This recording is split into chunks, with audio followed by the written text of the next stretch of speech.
Hi, everybody. Happy Saturday. Just trying to unravel these freaking Apple earbuds. My God.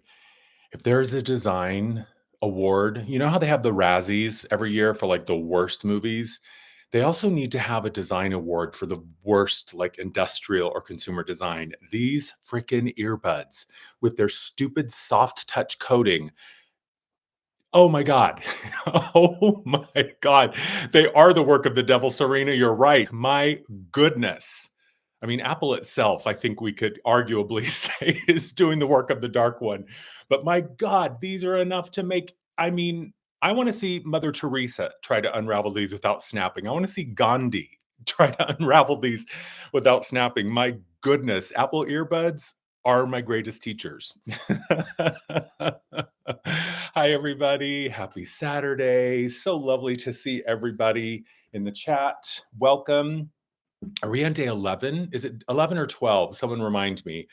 I'm lucky I even know what day it is at all. But I think we're on day 11. Anyway, we've crossed the one third mark. Thank you, Kenny. 11, 11, 11.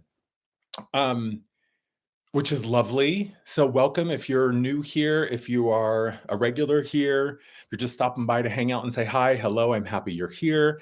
If you would like to participate in the chat during the live, all you have to do is become a subscriber. I just have that chat mode set to subscribers only. So, just hit subscribe and then you can participate. You don't have to, though, you can just sit and watch. How is everybody? Man, it's unprecedented. That's what I want to talk about a little bit. I was talking with a friend and colleague yesterday. He also has a practice, and we were both just kind of sharing, swapping stories, kind of, "Hey, what's up with you? What's going on?" I'm ready for warmth too, Kenny. It snowed like crazy yesterday, and it's literally like a winter wonderland out there. Everything is covered in white. Um, which I kind of don't mind, except for the fact that everything just started flowering and blooming. Anyway, I'm not gonna get off on that tangent. Maybe I need a separate channel just to talk about gardening. Um, but, I was talking with this friend yesterday, this colleague, and we were both saying, this feels like unprecedented. That's one of the words that I've been throwing around a lot over the past couple of years about where we are just collectively as a planet, as a species, and that what we are all experiencing and creation in general. Here's the thing, nothing happens in a vacuum. So, whatever happens in your life affects the collective. Whatever happens on the global collective here, affects the solar system. Whatever happens in the solar system affects the galaxy and then the universe, and on it goes, right? It's all connected because we live in a reality that is fractally based and geometrically supported.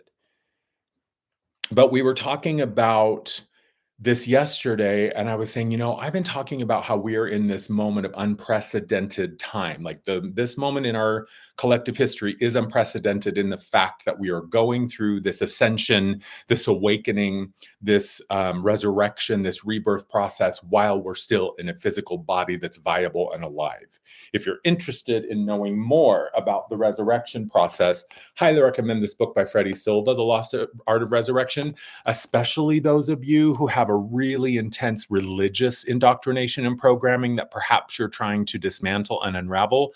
This book breaks it all down. Anyway, where we are right now and going through this ascension process, which is really just returning to the truth of who you are, the truth of what you are, it's never been done like this before. And yet, I can safely say that this moment, in terms of the past couple of days and where we are right now, this is what unprecedented feels like to me. Because even though I've been using the word unprecedented a lot, there's been a lot of things that feel really familiar, right? It's like, well, this doesn't feel unprecedented. This just feels like, same shit, different container, right? Same crap, different day, same asshole, different name. Like, this just feels like the same old, same old. Not anymore. The past couple of days, I am definitely feeling this sense of unprecedented. And I think that the power there is that it reminds us of the authority that we have to explore, to express, to be curious, to experiment, to play, to see. I've been thinking a lot about the concept of identity lately, and there's so many layers to this conversation. I don't know if it's one that can be completely summed up in a live stream in 30 minutes or less. We've been running about 30 minutes for these, but the concept of identity, I think, is such a fascinating one. And I talked about this, I think it was on day 5 or 6, about, you're not necessarily a who, right? The human appearance, the human illusion, the human body, the human suit is what we would call the who. But really, it's about what you are. And at your core, it's more of a what you are than a who. Because this idea of identity to a being that is essentially just light, frequency, sound, and vibration, you can be whoever you want, but you can't ever change what you are. That to me is the difference and the beautiful paradox between capital T truth and little t truth, right? Little t truth is true for a while. A little t truth would be, I am Amar. Yeah, that is true now, but it is not always going to be true. When this body is done, I will no longer make the claim of the identity of Amar. So it will only be sort of true or temporarily true or true for a moment or a time. What you are is eternal and infinite. And the only consciousness that can decide to end that is spirit itself. Otherwise, you are eternal, always have been, always will be. And so, this idea of who am I think that's a really, really powerful one right now. And I think a lot of people, that is the root and the cause of a lot of their existential anxiety and stress, and they're freaking out because the thing that they have been rooting themselves into, this identity, is not real in the sense that it is eternally and always real. And I don't know any human who doesn't have the face that they present to the public and the face that is their face when they're home alone. The who you are with your friends, your best, closest, dearest friends, is different than you're going to be who you are with your family. Who you are with your family is going to be different than who you are with your spouse or your partner or your lover or whatever. Who you are with your boss is going to be different than all of that, right? So this idea that there is a concrete identity isn't really true. And, I don't think Brian is saying, does the what have a personality? I don't think that the self has a personality in the way that we describe it or think of it. I think it's more of a frequency. It's a vibration. It's a flavor, right? It's a vibe. It's a feeling. I think that is what the self has, is an emanation. It has a like a thing to it, right? You can sense it, you can feel it, it's in the air, but I don't think it's necessarily a being that I could identify as like, oh, hey, there's Bob, my higher self. So, this idea of identity is a very interesting one because I think if we kind of rewind back to when you were kind of coming into puberty, coming into teenagehood, coming into your young adulthood, really beginning to understand and figure out and identify and ultimately choose who you are. When I was a kid, I was always a little bit on the outside, always on the fringe. And when I was, 15, 16, I got really into goth culture, right? So I was listening to The Cure and to Bauhaus and to Depeche Mode and to, Love and Rockets and Susie and the Banshees. And I was in this whole new wave kind of goth thing. So I put on the accoutrement and the persona of the goth self. Then when I left home and moved to Seattle, I was in my early 20s. I became a club kid and I was doing drag, and then I became a makeup artist. And so this idea of identity is fluid. It's eternal. It is always changing, always morphing and evolving. Seth talks about it in the Seth material by Jane Roberts. Seth Speaks. He says, you are always in the state of becoming. Nothing in this universe is static. It is always fluid. It is always expanding and growing and learning and recurring and repeating itself so that it can know itself in new ways. So you're never only one thing. You're never reaching a point where you're no longer going to grow and evolve and expand. You're always in a fluid, flexible, malleable, resilient state at your core. Now, the human self can become a cage. Our identity as the human can become rigid when we begin to believe that what we've been told or what we have chosen is all that we are or is eternally what we are or who we are. That's when it starts to get a little bit wonky because ultimately, identity is a choice. Ultimately, identity is just an idea. Identity is just a concept to experiment with, to play with. You're essentially an actor just looking for a role. And if we think about, well, how do I know myself? You can't know yourself without something to reflect you, right? So think about source, think about the one, the field, the spirit. It can't know itself because everything exists within it. It's like the ocean can't know itself as anything other than just this massive body of water. That's all it can know. It can't have an experience of reflecting against or upon itself because there's nothing that is outside of it. Spirit is the same way. So, to the mind that is the one, the only thing that is going to give the mind something to reflect on, the one something to reflect on, is to create an individuation of self, right? It's like the wave in the ocean. The ocean is just the ocean, but it knows itself through the wave. The ocean knows its potential, knows its power, knows its rhythms, knows its experience, and begins to know itself through the life of the wave. And the wave would appear to be separate. The wave would appear to be an individual expression. The wave would appear to be its own thing, but it's always just a part of the ocean and the wave can never separate itself from the ocean. Even if I were to take a bucket of water from the ocean and set it over here somewhere, it's still the ocean. And ultimately, that bucket's going to break down, or the water's going to evaporate, or someone's going to knock it over, and it will return to the ocean. It's the same with you. Spirit is sitting there all by itself, going, I just am. I can't know myself as anything other than myself unless I sort of have the experience of fracturing myself in a sense, right? Peeling off a part of myself and putting it over there. So now I can reflect upon it. Now I can say, oh, that's what it looks like when anger is present or love or joy or whatever, right? So we know ourselves. I don't think it's about what changes and does not change, Brian. That is a 5-year conversation. It's not that simple. It's going to depend on your relationship with you and you. What did you come here to experience?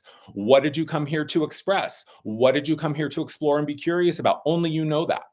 Only you know that.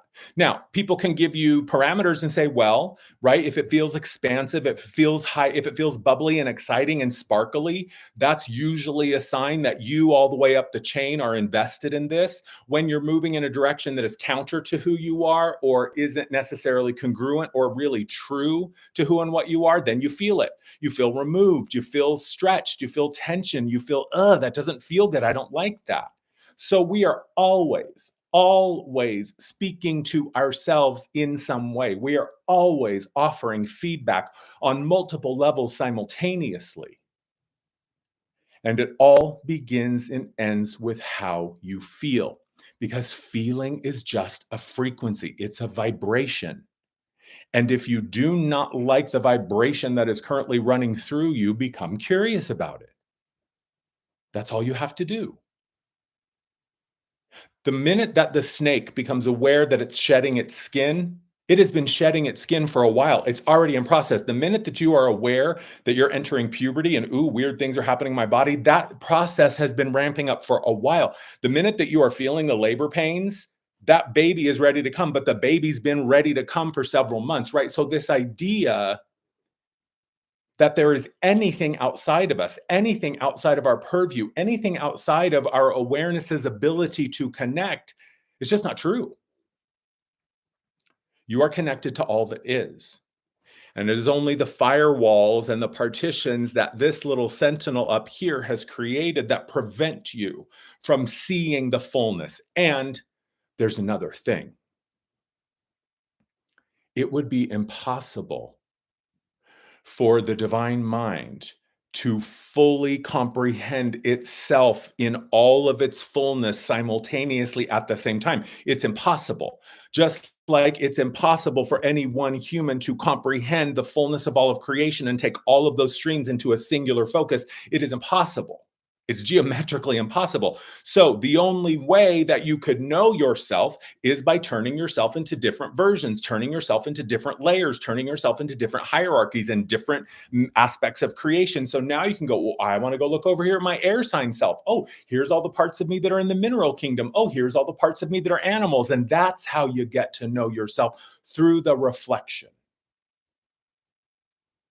The ocean can't know itself as the ocean without the wave. Spirit can't know itself as spirit without you.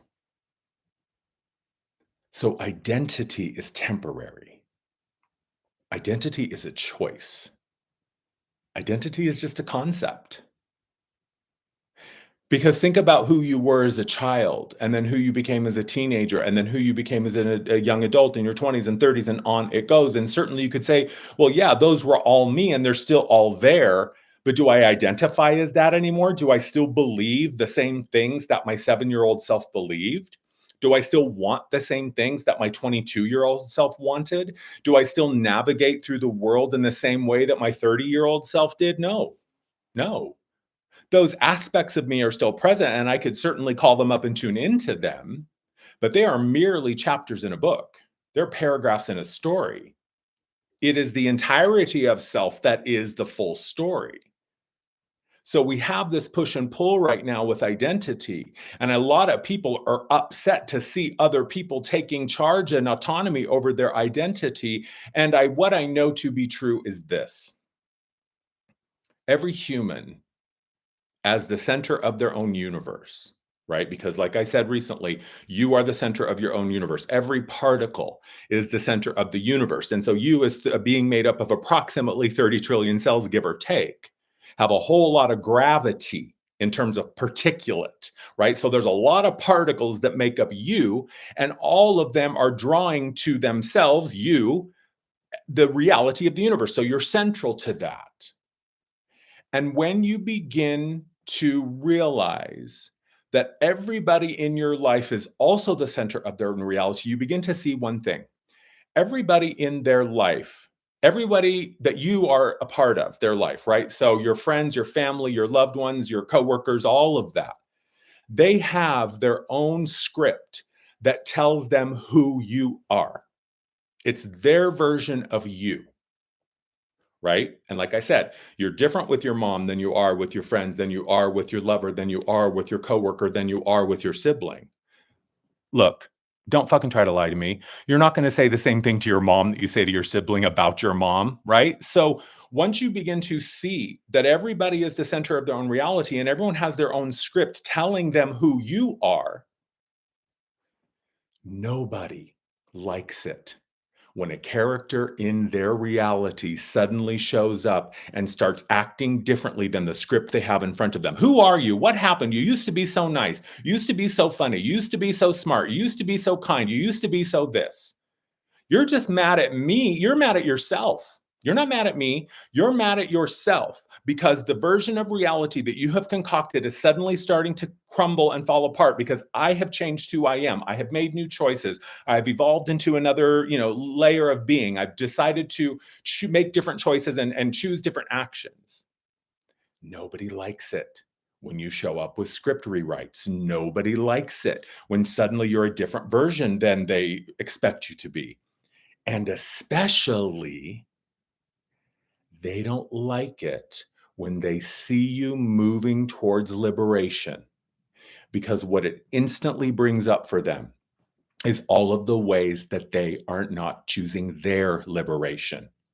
People who are locked in their self created prison of misery, suffering, restriction, and smallness are going to do whatever they can to stop those who have made it out of their own cage. Think of it this way.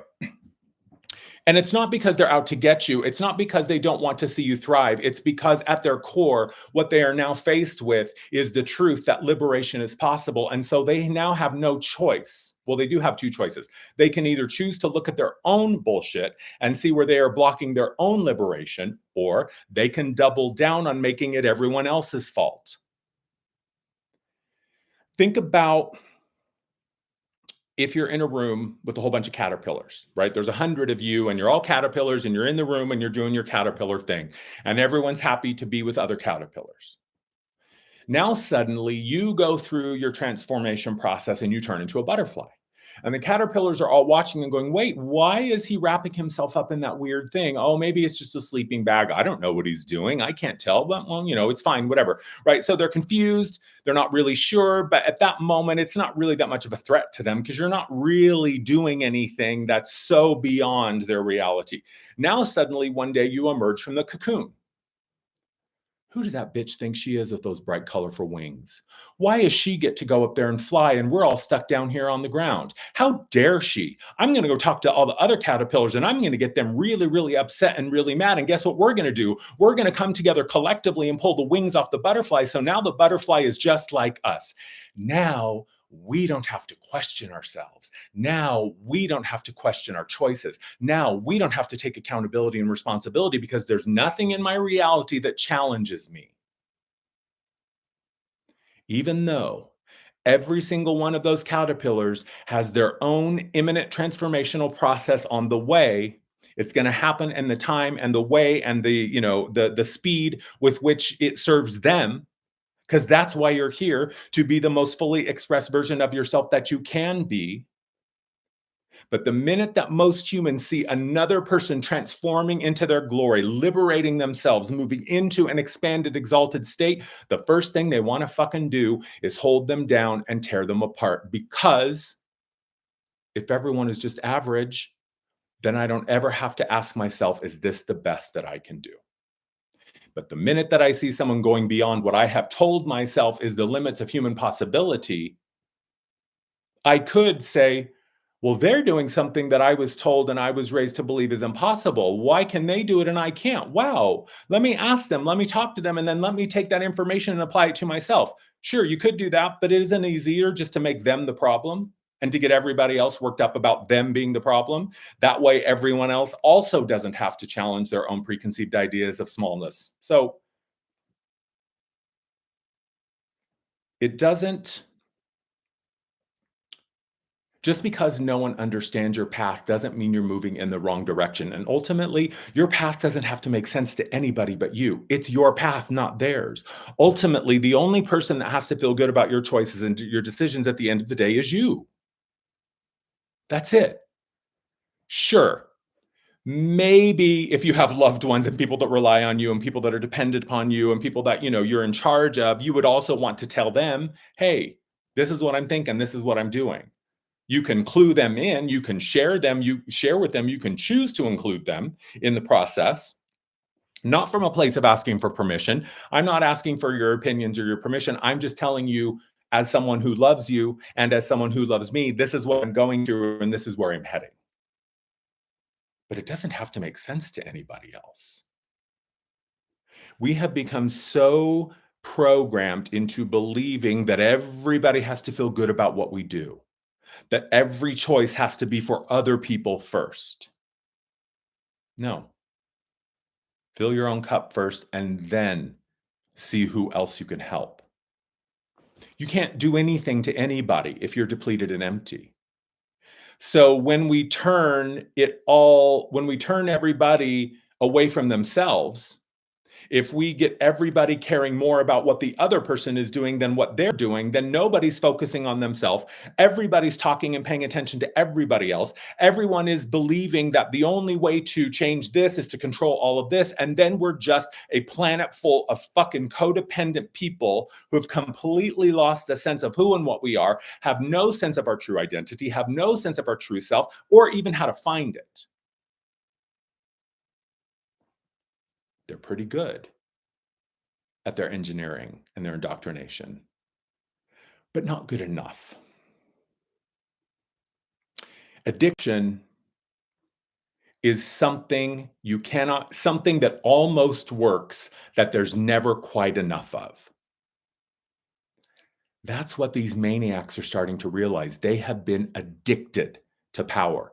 They have been addicted to darkness. They have been addicted to self service, but it's not enough. It almost works. They're almost smart enough. They're almost strong enough. They're almost powerful enough. But what they do not realize is that even their deeds, their choices, and their experiences still are happening within the larger context of spirit itself. The very thing that they are trying so hard to deny and destroy is the very thing that gives them the ability to do what they're doing. They don't understand. It's like the light bulb calling for the abolishment of electricity. Then what the fuck good is a light bulb? So those former controllers, the ones who thought they were in charge, the powers that were, don't understand that they're only ever going to almost get there because they can never abstract themselves from the creator, because the creator is the one that is allowing all of this to occur in the first place. So they can make you think they know what they're doing. They can convince you. They can use lots of theatrics and drama and fear and emotional manipulation because they know that one of our superpowers as a human is our ability to create through feeling and emotion. So why not hijack their number one resource? But all of the buffoonery and all of the shenanigans will only bring them back to the same place. It is almost enough of something that almost works, but it never will. It never will. So, in terms of identity and who and what you are, you get to decide that. You can start asking yourself. And these are some of the most powerful questions that humans can ask of themselves, but so few ever do it because we're afraid of the work. We're afraid, right? It's not the disease you're afraid of. It's what you think the disease means that you're afraid of. You're afraid of the symptoms, right? So it's the same thing. We're not really afraid of the truth. We're just afraid of all the things that we're going to have to do once we hear and accept the truth. We're just afraid because everybody is going to have to reconcile themselves with themselves at some point. That's really the only judgment that's happening. It's you coming back to yourself and saying, look at everything you did, dear. How do you feel about that? Your life review of any lifetime, you're sitting down to read a book of the life that you just lived, and then you are the one that has to accept and acknowledge and embody the actions and choices that you made. That's it. And I have never met any human who isn't going to try everything else possible before they actually surrender and accept, oh, all of it was me. All of it. All of it is for me. All of it is from me. Everything was a choice on some level. And that is terrifying for the majority of humans, especially the ones that are just coming to terms with the reality that they're experiencing in and just beginning to see, oh, look at the list of deeds that I have to claim responsibility for. I mean, if you were an evil, dark, nefarious, malicious motherfucker, and suddenly at the 11th hour, at the last minute, you were able to save yourself by finally turning to yourself and saying, look what I did, that would be terrifying. That would be terrifying. But the only way up is through. The only way out is in. Nobody and no thing is ever going to get a free pass from ultimately having to take accountability for what they have wrought, for what they have created. So your identity is yours. You can make of it what you want.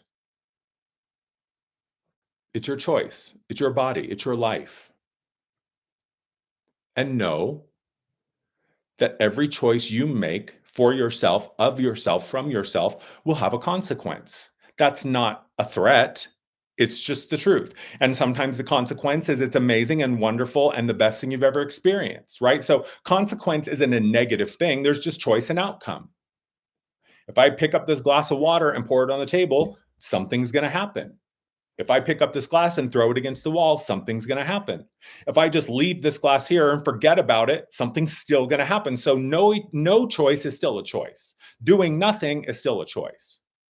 Somebody said yesterday, I don't believe in belief. Or the other day, someone in the comments said, I don't believe in belief. And I thought, how does that work?